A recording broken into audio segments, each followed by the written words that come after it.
সম্মানিত দিনী ভাইয়েরা, আমরা রমজানের আজকে 17তম দিন অতিক্রম করছি। আর 3 দিন পরে ইনশাআল্লাহ আমরা শেষ দশকে প্রবেশ করব।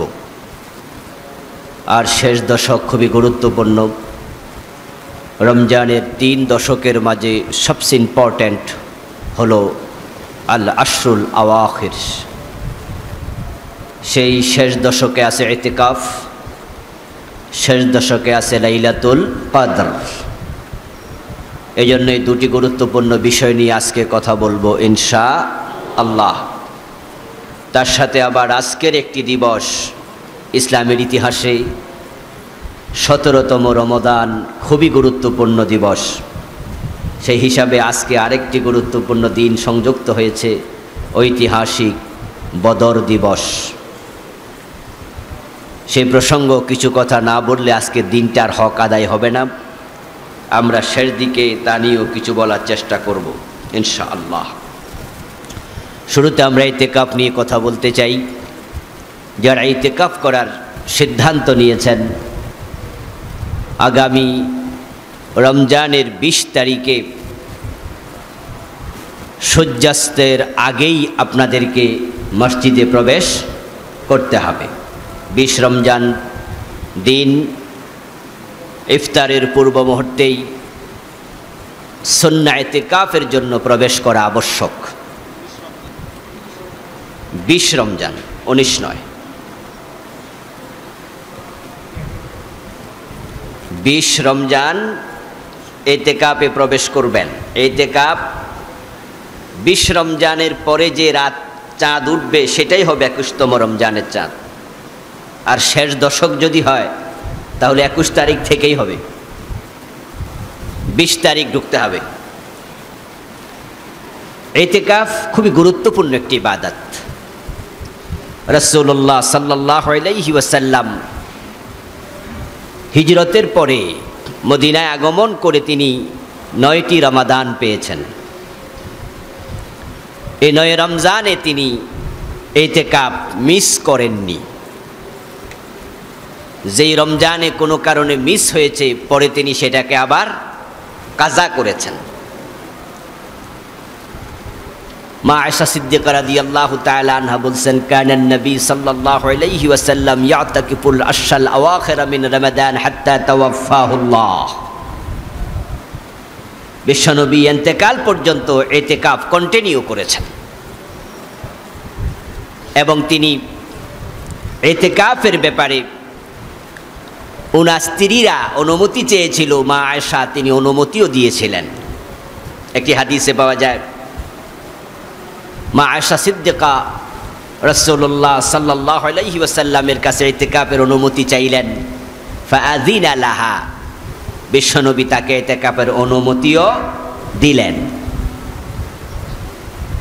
যদিও সেই বছরের ইতিকাফ রাসূল পরক্ষণে ছেড়ে দিয়েছিলেন, কারণ মা আয়েশা অনুমতি পেলেন।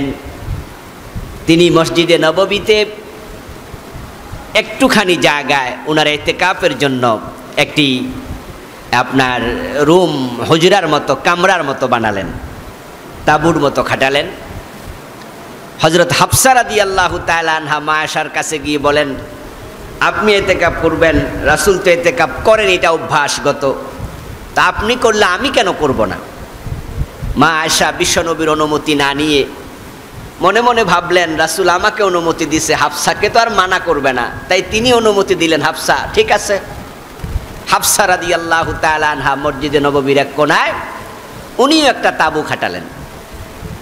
হযরত হাফসা রাদিয়াল্লাহু তাআলা আনহাকে দেখে হযরত জয়নব রাদিয়াল্লাহু তাআলা আনহা বলেন, তাহলে আমি কেন নয়? উনিও মসজিদের ভিতরে এক কোণায় এসে তাঁবু খাটালেন।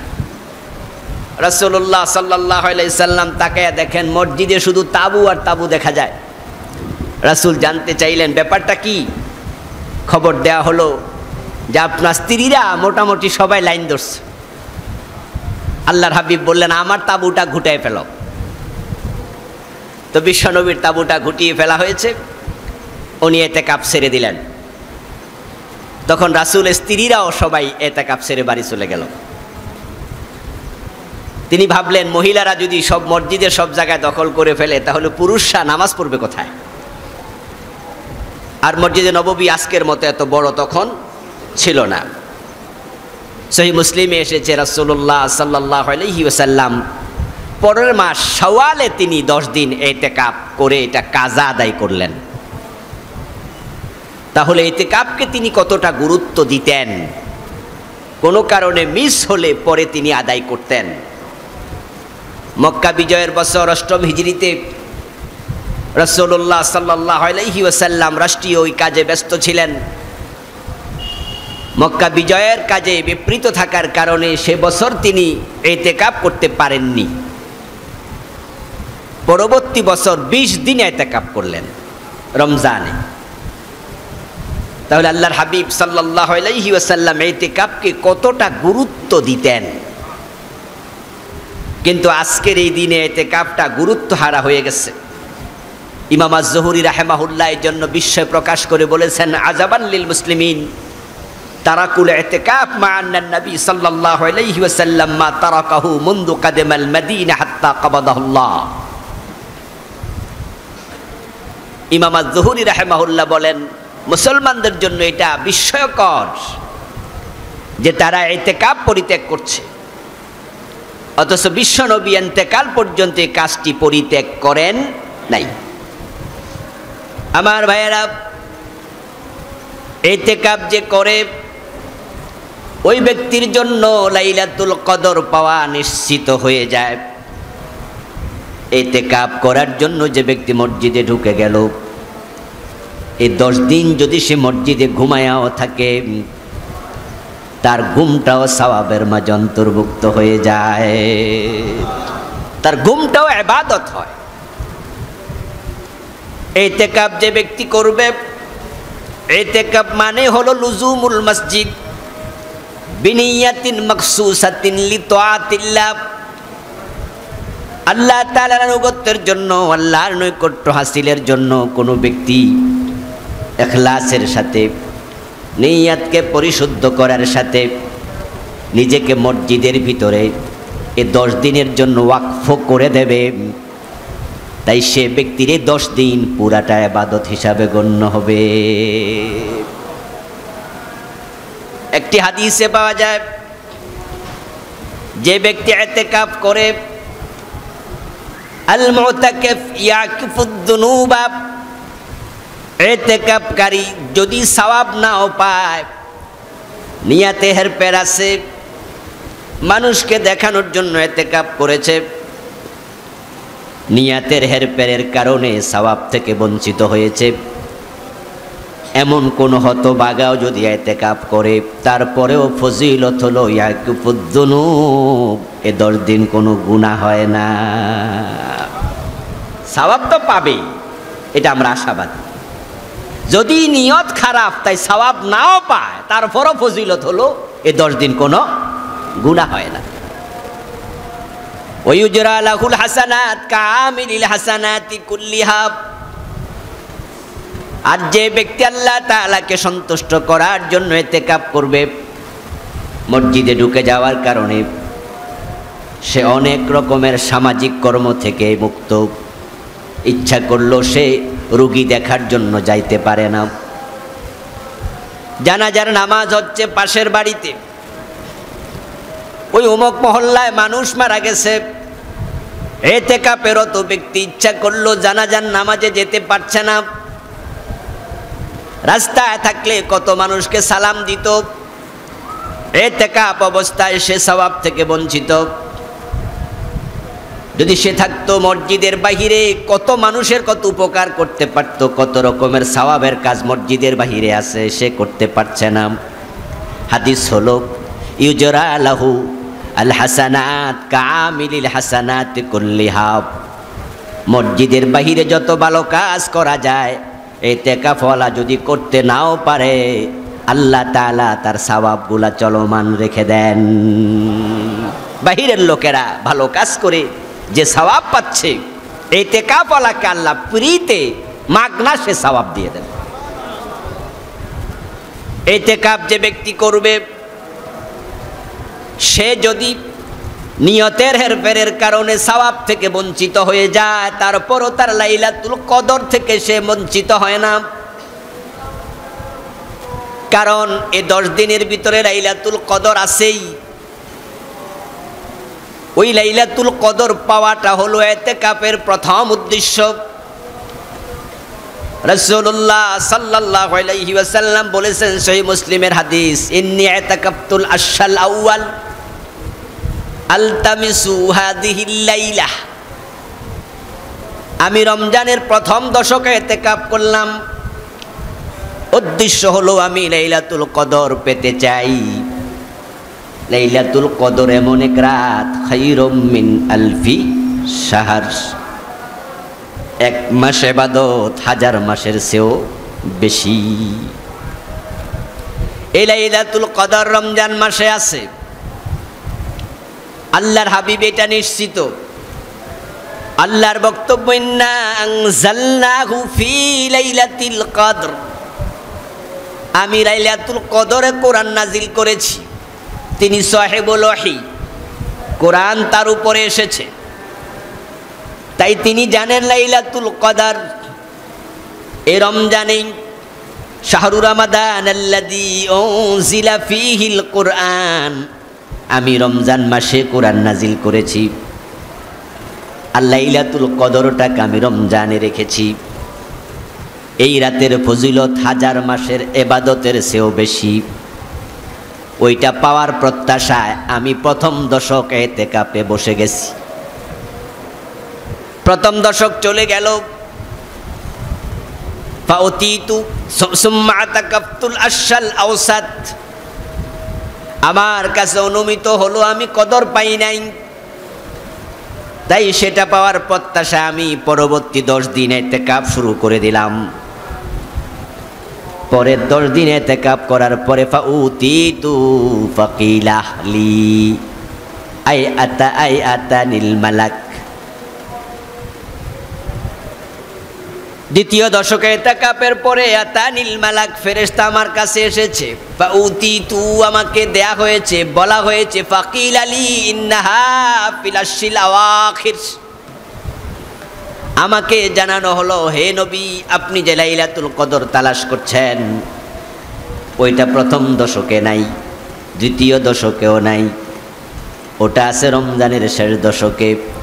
আমি নবী বাড়ি গেলাম না, বরং আমি সাহাবাদের মাঝে ঘোষণা করলাম, পামান আহাব্বা ফালিয়াতাকিফ, আমি তোমাদেরকেও বলছি যে লাইলাতুল কদর পেতে চায় সে যেন শেষ দশকে ইতিকাফে বসে যায়।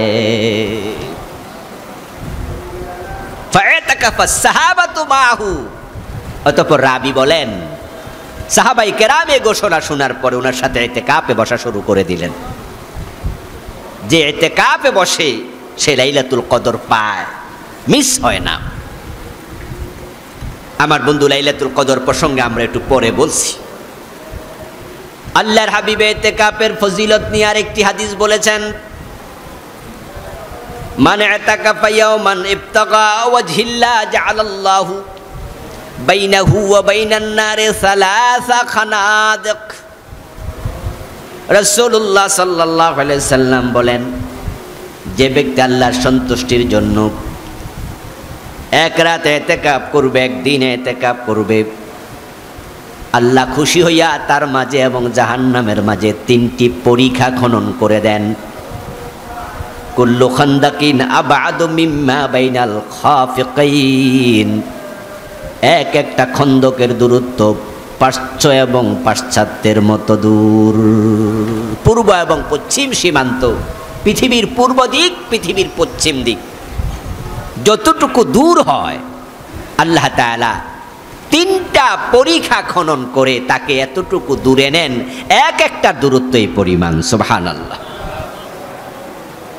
ইতিকাফকারীকে আল্লাহ তাআলা জাহান্নাম থেকে দূরে সরিয়ে দেন। ইতিকাফ বিশ্বনবীর নিয়মিত সুন্নাহ। যে ইতিকাফ করে তার সবচেয়ে বড় উপকার হলো সে তার কলবকে একমুখী করে। ইতিকাফ করার জন্য যে আসে সে তার পরিবার পরিজন, ব্যবসা বাণিজ্য, চাকরি বাকরি সব কিছু 10 দিনের জন্য ক্লোজ করে দেয়। সব কিছু ক্লোজ করে সে আল্লাহর ঘরে ঢুকে যায় এবং সে চূড়ান্ত বিদায়ের জন্য ইতিকাফ প্রস্তুতিমূলক হিসাবে তার কাছে আসে। এমন একটা দিন আসবে যেদিন দুনিয়ার সব কিছুর সাথে চিরতরে সম্পর্ক বিচ্ছিন্ন হয়ে যাবে। ইতিকাফ এই শিক্ষা আপনাকে দেয়, আপনি আল্লাহমুখী হবেন। ইতিকাফকারী নির্জনতা প্রিয় হয়। একা একা আল্লাহ পাক রব্বুল আলামিনকে কাছে পাওয়ার জন্য সবচেয়ে বড় সুযোগ। এই জন্য নবী মুহাম্মদ সাল্লাল্লাহু আলাইহি ওয়াসাল্লাম ওহী নাজিলের আগে গারে হেরায় ধ্যানমগ্ন ছিলেন। ইতিকাফ যে ব্যক্তি করে সে একান্তে আল্লাহকে পাওয়ার চেষ্টা করার সুযোগ পায়, যেটা ইতিকাফ ছাড়া স্বাভাবিকত পাওয়া যায় না।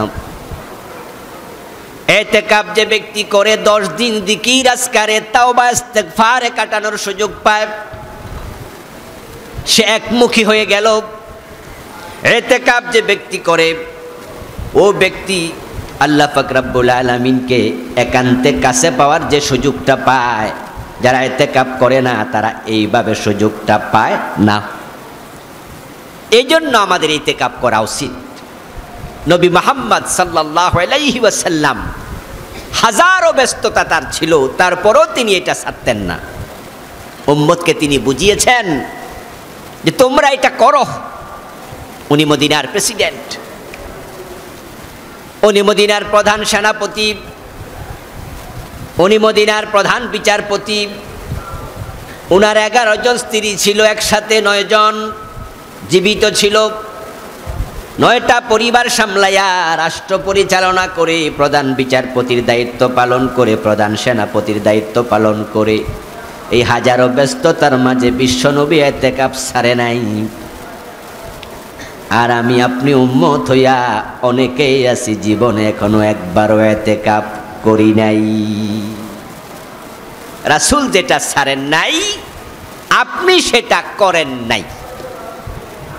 রাসূলের সাথে আপনার এই কর্মে মিল না অমিল? অমিল। এটা ফরজ নয়, এটা ওয়াজিব নয়, এটা আপনার জন্য সুন্নাহ। না করলে আপনি গুনাহগার হয়ে যাবেন তাও না।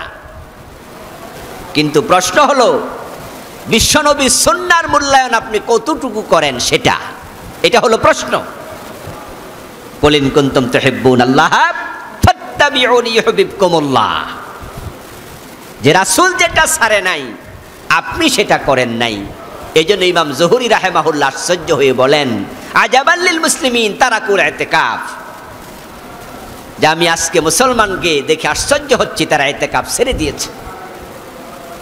তাই আমার অনুরোধ থাকবে বিষয়ে, যারা ইতিকাফ এখনো করেন নাই তারা সিদ্ধান্ত নেন যে এইবারই করবেন। এটা সম্ভব, এটা অসম্ভবের কিচ্ছু না। আমার পরিচিত একজন ভাই বাংলাদেশ ব্যাংকের অফিসার, আমি সাভারে জুমা পড়িয়েছি 14 বছর। সেখানে আমি তাকে প্রতি বছরে ইতিকাফ করতে দেখেছি। যে বছর সেখানে করে নাই সে বছর মক্কা যায় করছে। একাধিকবার মক্কায় করেছে আর বাকি সময়গুলো এখানে করত। উনাকে আমি একদিন জিজ্ঞাসা করলাম, ভাইজান আপনি বাংলাদেশ ব্যাংকের অফিসার, ব্যাংকে তো রমজানের শেষ দশকে ঝামেলা বেড়ে যায়, ব্যস্ততা বেড়ে যায়, ছুটি সব ক্যান্সেল, তা আপনি ছুটি পান কেমনে? আল্লাহর বান্দা আমাকে জবাব দেয় যে আমি অন্য সময় ছুটি নেই না, পারত পক্ষে নেই না। আমার বসকে আমি জানাইয়া রাখি যে সারা বছরের ছুটি আমি ইতিকাফের জন্য রেখে দিলাম, যে আপনি ওই টাইমে আমার দেয়া লাগবে। তো বস যখন দেখে যে আমি অন্য সময় ছুটি নেই না, ইতিকাফের জন্য আমি এটা রেখে দেই, উনি খুশি হয়ে আমার ছুটি দেয়।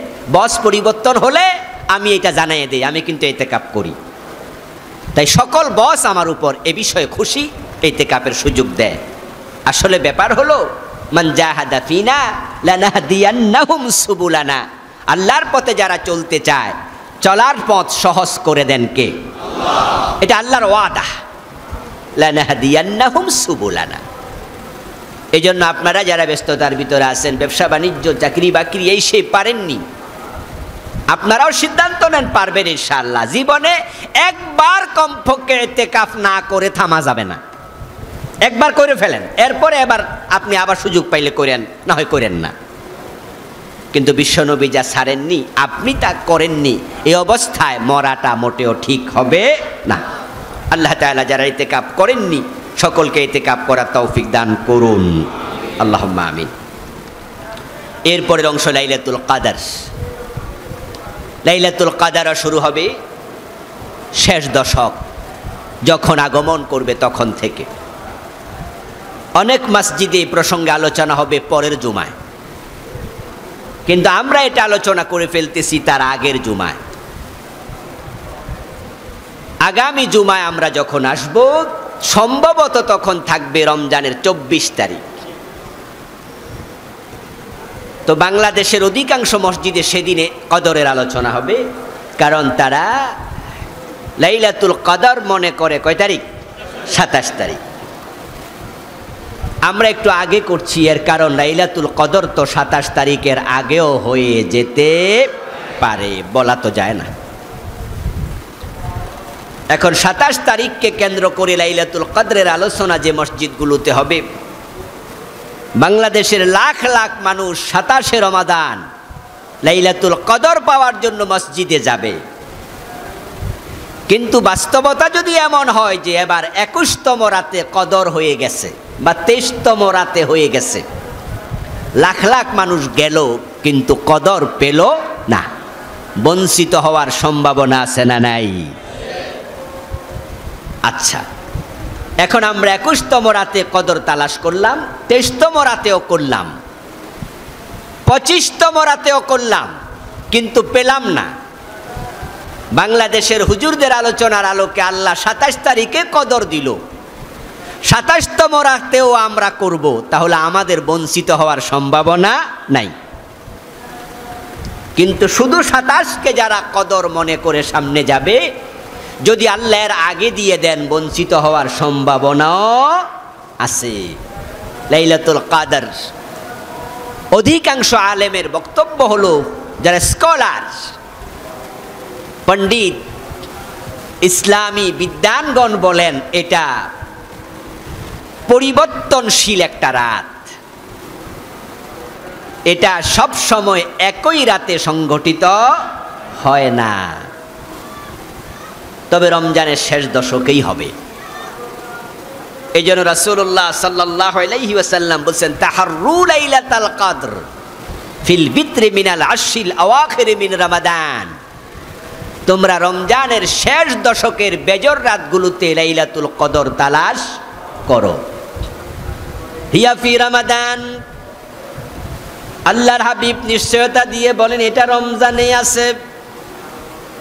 হিয়া ফিল বিতির, এটা বেজর রাতে আছে, মিনাল আশরিল আওয়াখির, শেষ দশকের, ফি 21 হতে পারে 21 তারিখ, আও 23 হতে পারে 23 তারিখ, আও 25 হতে পারে 25 তারিখ, আও 27 হতে পারে 27 তারিখ, আও ফি আখিরি লাইলাতিন মিন রমাদান হতে পারে রমজানের শেষ রাত মানে 29 তারিখ। তোমরা এই বেজর রাতগুলোতে লাইলাতুল কদর তালাশ করো। এই লাইলাতুল কদর এমন এক রাত, আল্লাহর হাবিব বলেন, ইদা দাখালা রমাদান ফিহি লাইলাতুন খায়রুম মিন আলফি শাহর, আমার উম্মতেরা শোনো, রমজান প্রবেশ করেছে, এই রমজানে এমন রাত আছে, এক রাত ইবাদত করলে 1000 মাসের চেয়ে বেশি সওয়াব তোমরা পেয়ে যাবে। মান হুরিমাহা ফাকাদ হুরিমাল খায়র কুল্লাহা, যদি তোমাদের কোনো ব্যক্তি ওই রাত থেকে বঞ্চিত হও তাহলে বুঝে নিবা আল্লাহর যত রকমের নিয়ামত আছে, কল্যাণ আছে, তুমি যেন সব হারাইয়া ফেলছ। ওয়ালা ইউহরামু খায়রুহা ইল্লা ওয়ালা ইউহরামু খায়রাহা ইল্লা কুল্লু মাহরুম, আর ওই রাতের ফজিলত থেকে বঞ্চিত হয় না কোনো মানুষ, শুধু সেই বঞ্চিত হয় যাকে সকল কল্যাণ থেকে বঞ্চিত করা হয়েছে। এই হাদিস খুব তাৎপর্যপূর্ণ। এই রাতের ফজিলত থেকে সে বঞ্চিত হয় যে কোনো কল্যাণই পায় নাই। এর মানে হতভাগা। হতভাগা ছাড়া এই রাতের ফজিলত থেকে কেউ বঞ্চিত হয় না। আল্লাহু আকবার। এই রাত ইবাদত করলে 1000 মাসের সে খাইর বলা হয়েছে। আরবিতে 1000 শব্দের উপরে কোনো সংখ্যা নাই। বাংলায় আছে, ইংরেজিতে আছে। বাংলায় আমরা বলি একক, দশক, শতক, হাজার, তারপরে আছে লক্ষ, তারপরে আছে কোটি। বাংলায় কিন্তু কোটিতে যাওয়ার পরে শেষ। এরপরে আপনি যোগ করতে হবে নতুন সংখ্যা 100 কোটি, 200 কোটি, 500 কোটি, 1000 কোটি। কিন্তু কোটি শব্দের উপরে আর শব্দ নেই। আবার ইংরেজিতে আছে মিলিয়ন, তারপরে কি বিলিয়ন, তারপরে কি ট্রিলিয়ন, আছে না? এরকম আরো আছে, কিন্তু অনেক আছে সংখ্যা আরো। আরবিতে আছে আলফ, মেআ শত, তারপরে আলফ হাজার, শেষ। এই জন্য পরবর্তী শব্দ বাড়াতে হলে বলা লাগে মেয়াতু আলফ, 100,000 মানে 1 লাখ। তো আলফ হলো আরবির সেরা শব্দ। তো খায়রুম মিন আলফি শাহর, আল্লাহ তাআলা যেহেতু আলফের পরে শব্দ নাই, তাই তিনি খাইর শব্দ যোগ করেছেন। খাইর হচ্ছে সুপারলেটিভ ডিগ্রি শব্দ। এটাকে ইসমে তাফদিল বলা হয়, আখয়ার। এর মানে হলো 1000 মাস নয়, 1000 মাসের চেয়ে অনেক শ্রেষ্ঠ। সুবহানাল্লাহ। এক রাতের ইবাদত 1000 মাসের চেয়ে অনেক বেশি উত্তম। 1000 মাস মানে হলো 83 বছর 4 মাস। এই একটা রাতে তা আমাদের বয়স যাদের 50, 15 বছর বয়স থেকে যদি আমরা রোজা ধরি, অবশ্যই তার আগে আমরা ধরেছি, তাহলে 50 বছর বয়সওয়ালারা লাইলাতুল কদর পেয়েছে 35 বার। যাদের বয়স 80 তারা পেয়েছে 65 বার। এখানে 80 বছর বয়সের 2-4 জন আছে, 65 বার পেয়েছে লাইলাতুল কদর। যাদের বয়স 40 তারা পেয়েছেন কমপক্ষে 25 বার। তাহলে এবার 25 দিয়ে 83 বছর পূরণ দেন। যদি কদর আপনি মিস না করেন তাহলে আপনি কত বছরের সওয়াব পেয়ে গেছেন। সুবহানাল্লাহ। এটা উম্মতে মুহাম্মাদের জন্য আল্লাহ তাআলার স্পেশাল উপহার। قال النبي صلى الله عليه وسلم من قام ليلة القدر إيمانا واحتسابا غفر له ما تقدم من ذنبه। বিশ্বনবী বলেন, যে ব্যক্তি ঈমান এবং ইহতিসাবের সাথে লাইলাতুল কদরে কিয়াম করবে, জেগে জেগে ইবাদত করবে, আল্লাহ পাক রব্বুল আলামিন তার অতীত জীবনের সব গুনাহ মাফ করে দেবেন। আল্লাহ সব গুনাহ ক্ষমা করবেন এক রাতের ইবাদতের কারণে। গুনাহ ক্ষমাটাই একমাত্র পুরস্কার নয়, পুরস্কার হলো এক্সট্রা 1000 মাস ইবাদত করলে যা সওয়াব তার চেয়ে বেশি। হাদিসে আসছে, ইন্নান নবী সাল্লাল্লাহু আলাইহি ওয়াসাল্লাম উরিয়া আমারান নাস মিন ক্বাবলিহি। বিশ্বনবীকে দেখানো হলো, হতে পারে সেটা স্বপ্ন যোগে, হতে পারে সেটা ইলহামের মাধ্যমে, হতে পারে আল্লাহ ওহির মাধ্যমে জানিয়েছেন। আল্লাহর হাবিবকে দেখানো হলো, জানানো হলো আগেকার নবীদের হায়াত কত বেশি ছিল। আমারান নাস, বনি ইসরাইলের লোকেরা কত বছর হায়াত পেত। ফাকান্নাহু তাকাসার, আল্লাহর হাবিবের কাছে তখন মনে হলো তাকাসারা আমার উম্মতিহি, বিশ্বনবীর কাছে বড় কম মনে হলো তার উম্মতের হায়াত। বনি ইসরাইলে এমন লোক ছিল 1100 বছর হায়াত পেয়েছে, 1000 বছর পেয়েছে, 500 বছর 700 বছর পেয়েছে। স্বাভাবিক কম বয়সে যারা মারা যেত তারাও 200-250 বছর হায়াত পেত। বিশ্বনবীকে দেখানোর পরে উনার মনটা খারাপ হয়ে গেল। আমার উম্মত তো হায়াত পাবে 60 বছর, 70 বছর, 80 বছর, তার মাঝে 15 বছর থাকবে নাবালেগ, প্রতিদিন 6 ঘন্টা থাকবে ঘুমায়া, প্রস্রাব পায়খানা করবে, খাবার দাবার নিয়ে ব্যস্ত থাকবে, ইবাদত করবে। আর কত?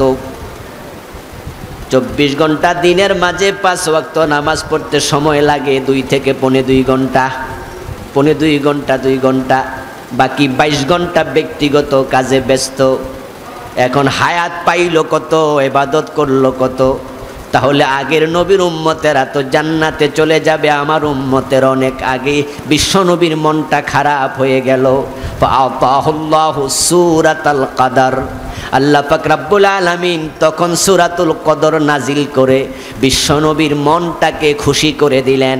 আমি এমন এক রাত আপনার উম্মতের জন্য দিলাম, খায়রুম মিন আলফি শাহর, তারা লাগাতার 83 বছর ইবাদত করে যে সওয়াব পেত, আপনার উম্মত এক রাত ইবাদত করলে আমি এর চেয়ে বেশি সওয়াব দিয়ে দেব। সুবহানাল্লাহি ওয়া বিহামদিহি। তাফসীর ইবনে কাসির প্রণেতা লিখেন, রাসূল সাল্লাল্লাহু আলাইহি ওয়াসাল্লাম একদিন মজলিসে আলোচনা করলেন বনি ইসরাইলের এমন এক ব্যক্তির প্রসঙ্গে। লাবেসাসসালা আলফা শাহর, ওই বনি ইসরাইলের লোকটা আল্লাহর রাস্তায় যুদ্ধ করার জন্য যুদ্ধের পোশাক পরিধান করেছে। 1000 মাস সে পোশাকটা সে খোলে নাই। এর মানে হলো যুদ্ধে রত ছিল, গোসল করে আবার পরিধান করত, আবার যুদ্ধে চলে যেত। এইভাবে 80 বছর, 83 বছর 4 মাস, 1000 মাস আল্লাহর রাস্তায় যুদ্ধে বিপরীত থেকে তারপরে ঘরে ফিরে এসেছে। ফাআজাবাল মুসলিমুন, মুসলমানরা এই ওয়াজ শুনে তার আশ্চর্য হয়েছে। 80 বছর যুদ্ধের মাঠে ছিল, আর আমরা হায়াত পাবো 60-70 বছর। ওই লোক আমল করছে কত বেশি। মুসলমানরা মন খারাপ করলো, আমাদের উপায় কি? তাফসীর ইবনে কাসির প্রণেতা বলেন, আল্লাহ তখন সূরা কদর নাজিল করে মুসলমানদের মন খুশি করে দিল। সে লাগাতার 80 বছর যুদ্ধের মাঠে থেকে যত সওয়াব পেয়েছে, তোমরা এক রাত ইবাদত করলে আমি এর চেয়ে বেশি সওয়াব দিয়ে দেব। তাফসীর ইবনে কাসির পড়ে তার একটি আলোচনা আনছেন রাসূলের হাদিস। যাকারান নবী সাল্লাল্লাহু আলাইহি ওয়াসাল্লাম আরবাআতা রিজাল লাম ইয়াসুল্লাহা 80 সানা তারফাতা আইন। বনি ইসরাইলের এমন 4 জন ব্যক্তি ছিলেন যে মানুষগুলো লাগাতার 80 বছর এমনভাবে ইবাদত করেছে, 1 সেকেন্ড কোনো গুনার কাজ করে নাই। বিশ্বনবীর এই ওয়াজ শুনে সাহাবায়ে কেরাম মন ছোট করলেন। আরে তাহলে আমাদের কি হবে? আমরা তো কত গুনাহ করি, লাগাতার 80 বছর একটা গুনাহ করে নাই, তারা তো আমাদের আগে জান্নাতে চলে যাবে। ইবনে কাসির প্রণেতা বলেন, ওই মজলিসে মুসলমানদের মনে যে দুশ্চিন্তা তৈরি হলো, আল্লাহ তাআলা সে দুশ্চিন্তা মন থেকে সরাইয়া দেওয়ার জন্য ফাআনজালাল্লাহু সূরাতাল কদর, আল্লাহ সূরা কদর ওই মজলিসে বিশ্বনবীর উপর নাজিল করে মেসেজ দিলেন, তোমরা যদি এক রাত ইবাদত করো আমি এর চেয়ে বেশি সওয়াব দিয়ে দেব। এখন সেই রাত যদি আমরা পেতে চাই তাহলে আমাদেরকে তাহাররি করা লাগবে। আল্লাহ তাআলা উম্মতে মুহাম্মাদীকে অনেক বেশি সওয়াব দিতে চান। তিনি চাইলে এই রাতটাকে নির্ধারিত করে দিতে পারতেন। এই রাতকে তিনি অনির্ধারিত রেখে বেশি বেশি ইবাদত করার সুযোগ দিলেন। আমরা যারা 21 তারিখে ইবাদত করব, সে রাত যদি শবে কদর নাও হয়, ওই ইবাদতের সওয়াব আছে না নাই? আমরা যারা 23 তারিখে ইবাদত করব, ওই রাত যদি শবে কদর নাও হয়, ওই রাতের ইবাদতের সওয়াব আছে না নাই? আমরা যারা 27 তারিখ করব, 29 তারিখ করব, আল্লাহর হাবিব সওয়াব আর সওয়াব পাওয়ার জন্য তিনি এটাকে অনির্ধারিত করলেন। আরেকটি হাদিস পাওয়া যায় একটু ভিন্নতর, সেটা হচ্ছে আল্লাহ তাআলা বিশ্বনবীকে লাইলাতুল কদর কোনটা এটা নির্ধারিত করে জানিয়ে দিয়েছিলেন, কিন্তু পরক্ষণে তিনি আবার ভুলিয়ে দিয়েছেন। রাসূলুল্লাহ সাল্লাল্লাহু আলাইহি সাল্লাম বলেন, আমি বের হয়েছি ঘর থেকে, আমাকে জানানো হয়েছিল লাইলাতুল কদর কোনটা। ইয়া আইয়ুহান নাস ইন্নাহা কানাত উবিনাত লাইলাতুল কদর। আল্লাহর হাবিব বলেন, হে মানুষেরা, লাইলাতুল কদর কোনটা আমাকে জানানো হয়েছিল। ইন্নী খারাজতু লিউখবিরাকুম বিহা, আমি সে বিষয়ে খবর দেওয়ার জন্য ঘর থেকে বের হয়েছিলাম। ফাজা রাজুলান ইয়াহতাকান মাহুমাশ শয়তান, দুজন ব্যক্তি ঝগড়া করতে করতে আমার কাছে হাজির হলো। তাদের ঝগড়ার ফয়সালা করতেছিলাম, তাদের সাথে শয়তান হাজির ছিল। ফানুসিতুহা, ওই ঝগড়ার ফয়সালা করা অবস্থায় যে তারিখটা আমাকে জানানো হয়েছে সেটা আবার ভুলিয়ে দেয়া হয়েছে। ফালতামিসুহা ফিল আশরিল আওয়াখির মিন রমাদান, আমি যেহেতু ভুলে গেছি, এখন আমি তোমাদেরকে আদেশ করছি রমজানের শেষ দশকে এটা তালাশ করো। ফিলুল হাকিম লা ইয়াখলু আনিল হিকমাহ, আল্লাহ মহাবিজ্ঞানী, উনার কোনো কাজ হিকমতের খেলাপ নয়। এ ভুলিয়ে দেওয়ার মাঝেও হিকমত আছে না নাই? সেটা হচ্ছে উম্মত বেশি বেশি সওয়াব কামাই করুক। বিশ্বনবী নির্ধারিত করে বলে দিতে পারতেন, আল্লাহ চাইলে জানিয়ে দিতে পারতেন, যেটা ভুলিয়েছেন না ভুলালেও পারতেন, কিন্তু আল্লাহ তাআলা নির্ধারিত করে না দিয়ে আমাদেরকে ব্যাপকভাবে ইবাদতের সুযোগ দিলেন। আমরা এটাকে নির্ধারিত করতে চাই না। যদিও কিছু হাদিস রমজানের 27 তারিখের ব্যাপারে পাওয়া যায়।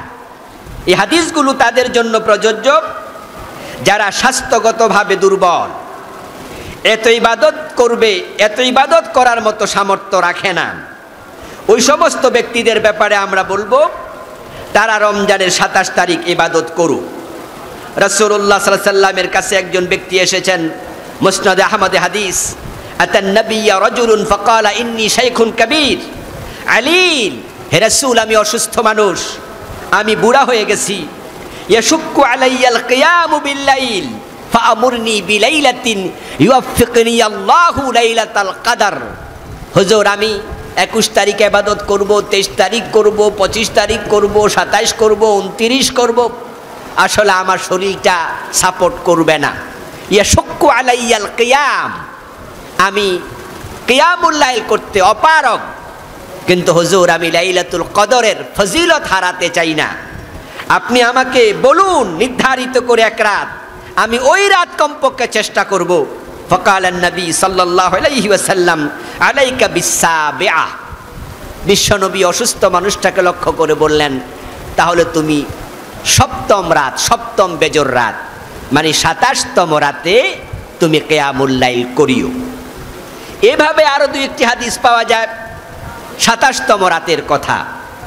আমরা আশা করি 27তম রাতে লাইলাতুল কদর হবে। এই রাতে লাইলাতুল কদর হলে বাংলাদেশের লাখ লাখ মানুষ বঞ্চিত হবে না। এজন্য আমরাও দোয়া করি 27 তারিখে হোক, কিন্তু যদি না হয় তখন কি হবে? যেহেতু এখানে না হওয়ার সম্ভাবনাটাও থেকে যায়, সুতরাং আমরা এক রাত নির্ধারিত করব না, প্রতিটা বেজর রাতে ইবাদত করব। আল্লাহ আমাদের তৌফিক দান করুন। সম্মানিত ভাইয়েরা, রাসূলুল্লাহর আরেকটি হাদিস, যে হাদিস দিয়ে বোঝা যাচ্ছে লাইলাতুল কদর রাসূলের জীবনে 23তম রাতেও সংগঠিত হয়েছিল। আল্লাহর হাবিব সাল্লাল্লাহু আলাইহি ওয়াসাল্লাম লাইলাতুল কদর প্রসঙ্গে তিনি আলোচনা করতে গিয়ে বলেছেন যে রাআইতু লাইলাতাল কদর সুম্মা উনসিতুহা ওয়া উরানি আসজুদু সাবিহাতাহা ফি মাইন ওয়াতিন, আমি স্বপ্নে দেখলাম, স্বপ্নে আমাকে লাইলাতুল কদর দেখানো হলো। ও লাইলাতুল কদরের রাত ইবাদত করতে করতে করতে করতে সকালবেলায় আমি সেজদা করতেছি মাটির উপরে, ওই মাটির মাঝে কাদা, পানি, বৃষ্টি হয়েছিল, তাই কাদা মিশ্রিত হয়ে গেছে, আর আমি স্বপ্নের মাঝে দেখছি লাইলাতুল কদর, আমি ওই কাদার মাঝে সেজদা করতেছি।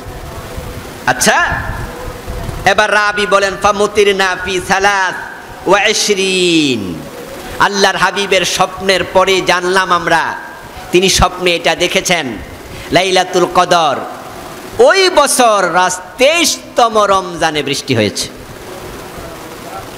বিশ্বনবী স্বপ্নে দেখলেন লাইলাতুল কদরে তিনি সেজদা করছেন কাদা মাটিতে,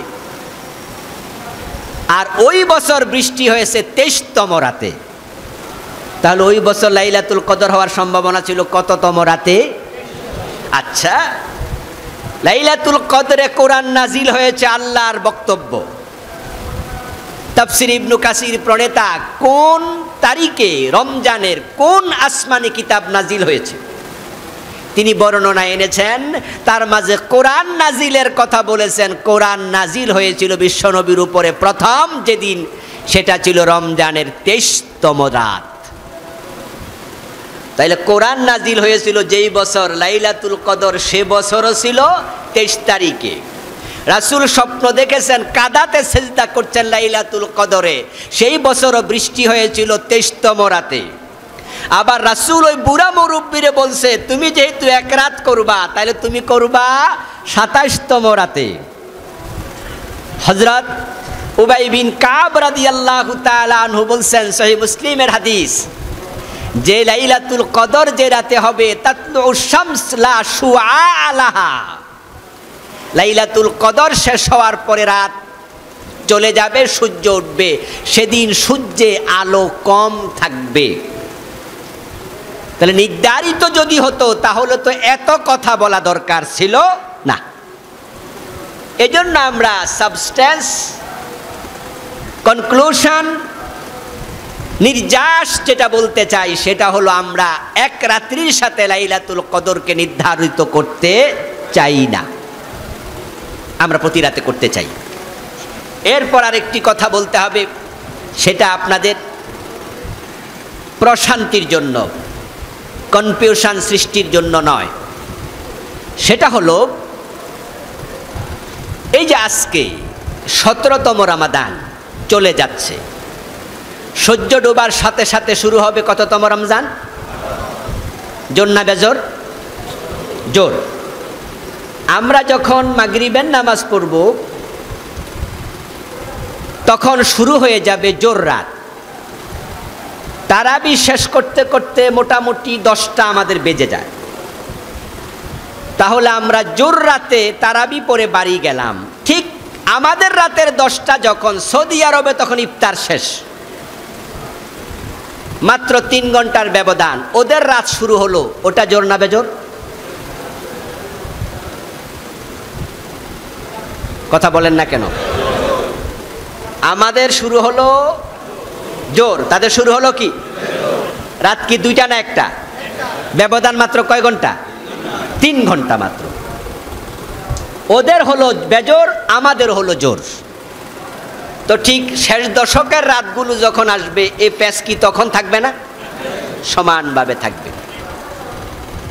আমরা জোর মনে করে ঘুমায় আসি যে আজকে শবে কদর হবে না, আর ওরা মাগরিবের পর থেকে দোয়া শুরু করছে, আল্লাহ বেজর রাত শুরু হয়েছে, আমাদেরকে শবে কদর দেও। এজন্য বিশ্বনবী শেষ দশকের পুরাটা ইতিকাফ করতেন, কোন রকমে মিস যেন হইতে না পারে। এজন্য আপনাদের প্রতি আমার স্পেশাল অনুরোধ থাকবে, রাসূলুল্লাহ সাল্লাল্লাহু আলাইহি সাল্লামের স্ত্রী মা আয়েশার হাদিস থেকে বলছি, قالت عائشة رضي الله تعالى عنها إن النبي صلى الله عليه وسلم إذا دخل العشر الأواخر من رمضان أحيا ليله وأيقظ أهله وشد مئزره ودخل مسجده। রমজানের শেষ দশকে রাসূল যখন প্রবেশ করতেন, শেষ দশক বলা হয়েছে, শেষ দশকে জোর বেজোর সব ঢুকে গেছে। আহিয়া লাইলাহু, শেষ দশকের প্রতি রাতে তিনি জাগতেন। আই কাজা আহলাহু, একা নয় পরিবার পরিজনকে জাগাইয়া দিতেন। ওয়া শাদ্দা মিজারাহু, নিজের কোমরে গামছা বাঁধতেন।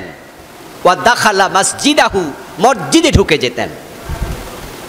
তাহলে শেষ দশক আসলে রাসূলুল্লাহ রাতে ঘুমাতেন না, পরিবারের লোকদের ঘুমাতে দিতেন না। কোমরে গামছা বাঁধা মানে কি? স্ট্রংলি প্রস্তুতি নেয়া। শাদ্দা মিজারাহু, লুঙ্গি ভালো করে বাঁধতেন। এর মানে ইবাদতে দাঁড়িয়ে যেতেন, সারা রাত কাটায়া দিতেন। ঠিক আমরা যারা কোনোভাবেই শবে কদর মিস করতে চাই না, রমজানের শেষ দশকের কোনো রাত ইবাদত ছাড়া কাটানো যাবে না। রমজানের শেষ দশকে প্রতি রাতেই তাহাজ্জুদ, কিয়ামুল লাইল, তেলাওয়াতে কোরআন, জিকির আজকার, পরিবার পরিজন সকলকে নিয়ে ইবাদত করতে থাকবেন। যদি একটি রাত নসিবে জুটে যায়, 80 বছর লাগাতার ইবাদতের সওয়াব মিলে যাবে। সুবহানাল্লাহ, ইনশাআল্লাহ, বিশাল ব্যাপার। এজন্য আমরা কোনোভাবেই লাইলাতুল কদরের ফজিলত মিস করতে চাই না। আল্লাহ তাআলার ফজিলত আমাদের সকলের নসিবে জুটায়া দিন, বলেন আমিন। শেষ দিকে আবার বদর দিবস নিয়ে সামান্য কথা বলতেই হবে। আপনারা আমরা সকলে জানি বদর হচ্ছে ইসলামের প্রথম যুদ্ধ, সম্মুখ সমর, যেখানে সিদ্ধান্ত হয়েছে পৃথিবীতে ইসলাম থাকবে কি থাকবে না। মক্কার কাফেররা ইসলামের ছোট্ট চারাগাছ, যেটা মাত্র 2টি পাতা মেলে দাঁড়িয়েছে, তারা চেয়েছে টেনে শিকড় সদ্য উপরাইয়া দেবে। 1000 সৈন্য প্রস্তুত করে মদিনা আক্রমণ করার জন্য আবু জাহেলের নেতৃত্বে তারা এসেছিল মদিনার দিকে। রাসূলুল্লাহ সাল্লাল্লাহু আলাইহি ওয়াসাল্লাম আদিষ্ট হলেন আল্লাহর পক্ষ থেকে। 313 জন মুজাহিদ নিয়ে তিনি বদরের প্রান্তরে গিয়ে সেখানে মোকাবেলার প্রস্তুতি নিলেন, তাবু খাটালেন। আল্লাহর হাবিবের সাথে হযরত বেলাল, খাব্বাব, খুবাইবের মতো এমন কিছু সাহাবী উপস্থিত হলেন যারা ইতিপূর্বে জীবনে কোনোদিন তলোয়ার হাতেও নেন নাই। তারা ছিলেন মানুষের ঘরের গোলাম, যুদ্ধের কোনো এলেম তাদের নাই, প্রশিক্ষণ নাই, কিভাবে ঘোড়ার পিঠে চলে যুদ্ধ করতে হয় তাদের কোনো রকমের জ্ঞান সে বিষয়ে নাই। এমন কিছু সাহাবী হাজির হয়েছে যারা 2 দিন 3 দিন না খেয়ে আছেন, কারো হাঁটু থেকে নাভি পর্যন্ত কাপড় আছে, দেহে নাই, পেট পিঠের সাথে লেগে গেছে, হাতে তলোয়ার, বল্লম, ঢাল কিচ্ছু নাই, খেজুরের আপনার কাষ্ঠখণ্ড হাতে, খেজুরের ডালা। ওরা দাঁড়িয়েছে যুদ্ধ করার জন্য। আল্লাহর অর্ডার, মোকাবেলা করো। আল্লাহর হাবিব গেলেন, সামর্থ্যের সবটুকু নিয়ে যুদ্ধের ব্যূহ রচনা করলেন।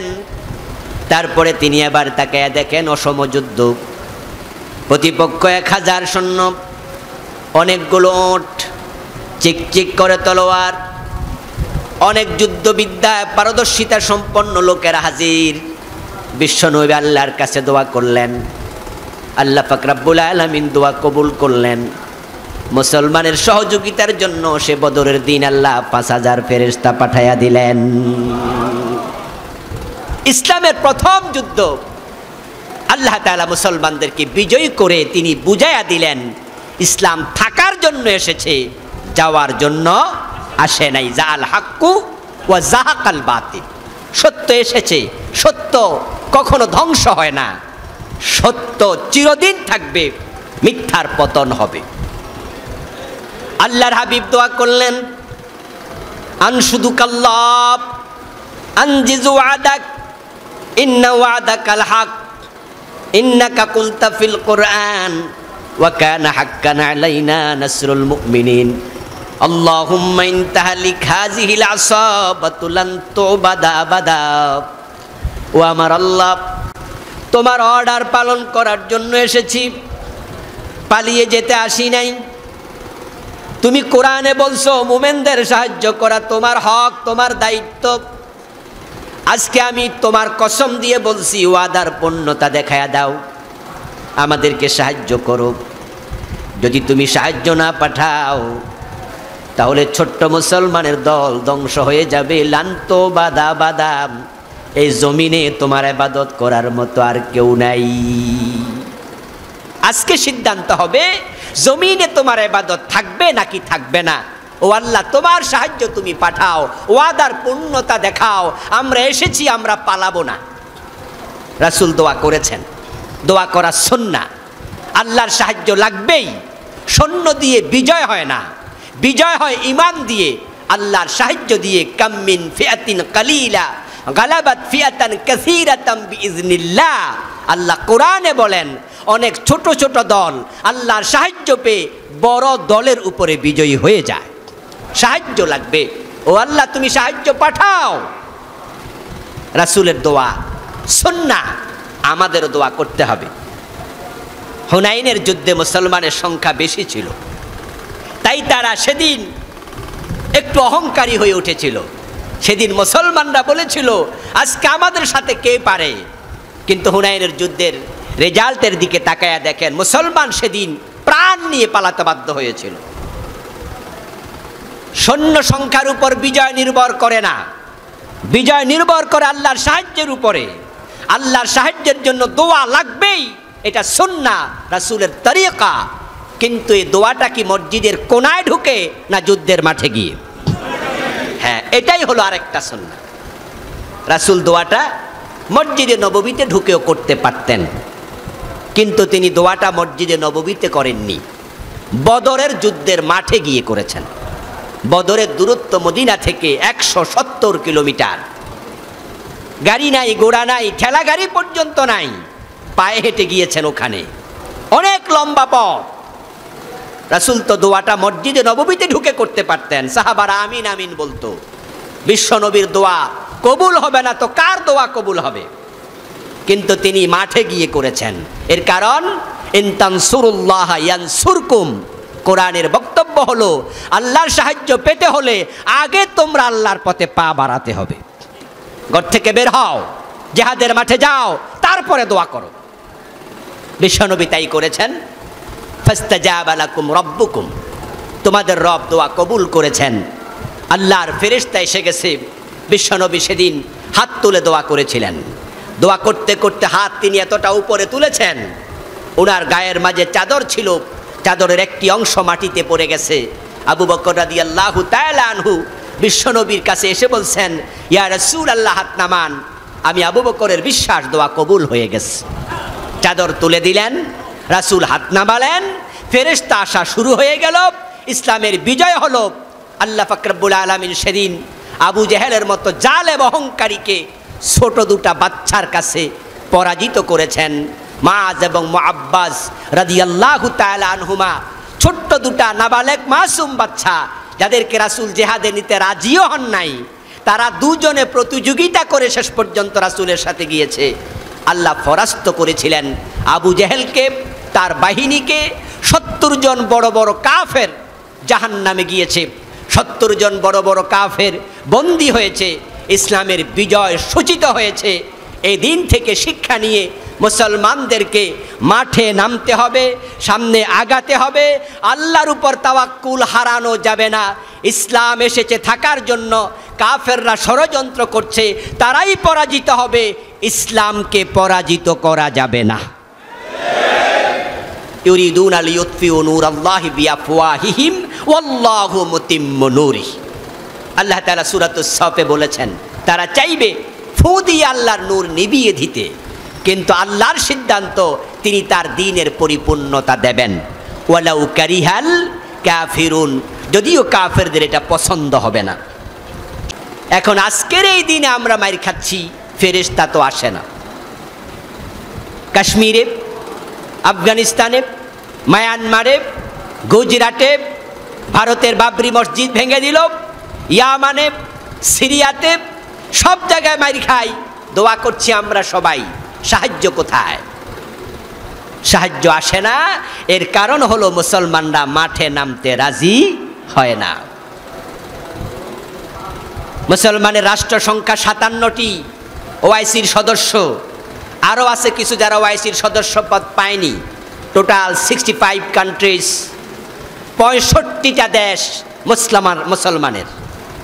মুসলমানদের আছে মধ্যপ্রাচ্যের খনিজ সম্পদ, পাকিস্তানের আছে পারমাণবিক বোমা, তুরস্কের আছে আধুনিক সৈন্য, কাতার দুবাইয়ের আছে কোটি কোটি ডলার, আছে তেল সম্পদ। আমাদের জায়গা হলো পৃথিবীর নাভি, মধ্যপ্রাচ্য পৃথিবীর মাঝখান।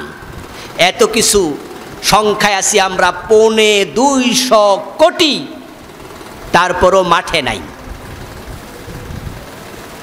আমরা সবাই ঘর কোনো হয়ে গেছি, দোয়া করছি মসজিদের কোনায় ঢুকে, তাই আল্লাহর সাহায্য আসছে না। মুসলমানরা যদি আবার সাহায্য পেতে চায়, বদরের মুসলমানদের সাথে, তাদের ঈমানের সাথে নিজদেরকে একাত্ম করে রাস্তায় নামতে হবে অন্যায়ের বিরুদ্ধে প্রতিবাদ করার জন্য। মুসলমান রাষ্ট্রপ্রধানরা যদি একমত হয়ে যায়, আল্লাহর সাহায্য আবারও নেমে আসবে ইনশাআল্লাহ। এজন্য আসুন বদরের শিক্ষা নিয়ে ঈমানকে আমরা তাজা করি। আল্লাহ তাআলা 200 কোটি মুসলমানের ঈমানকে আগের মতো সাহাবায়ে কেরামের ঈমানের মতো শক্তিশালী করে দিন, বলি আমিন। হাযা মা ইনদি ওয়াল ইলমু ইনদাল্লাহ। ওয়াসসালামু আলাইকুম ওয়া রাহমাতুল্লাহ।